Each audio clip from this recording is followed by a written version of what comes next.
Opposition जाहिल है, ठीक कहा था। ये हंगामा आराई और गालम गलोच में माहिर हैं, इनसे नहीं जीत सकते।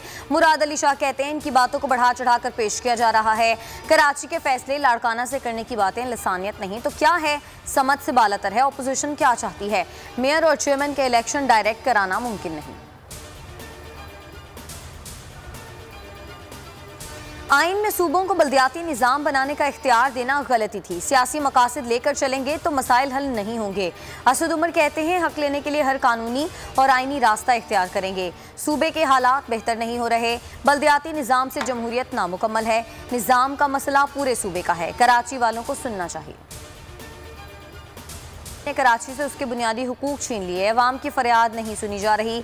जमहूरियत लपेटने वाला कोई आ गया तो कराची वाले मिठाइयाँ बांटेंगे। चेयरमैन पीएसपी मुस्तफ़ा कमाल पीपल्स पार्टी पर फट पड़े। बोले मामले को वहाँ तक ना लेकर जाएं जहाँ लोग खुदकुशियों के बजाय कुछ और सोचें।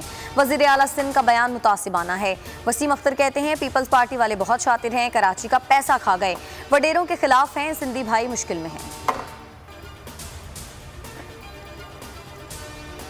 गवादर के मेहनती माहीगिरों के इंतहाई जायज़ मुतालिबात का नोटिस लिया है। ट्रॉलर से गैर कानूनी माहीगिरों के खिलाफ सख्त एक्शन लेंगे। वज़ीर आज़म इमरान खान ने मुतालिबे का नोटिस ले लिया। वाई चौक पर 28वें रोज भी धरना जारी। खानेवाल में तहरीके लब्बैक पाकिस्तान का पावर शो। पीपी 206 ज़िमनी इलेक्शन के हवाले से जलसा, सैकड़ों अफराद की शिरकत। टीएलपी के अमीर साद रिजवी का खिताब। ज़िमनी इंतखाब 16 दिसंबर को होगा।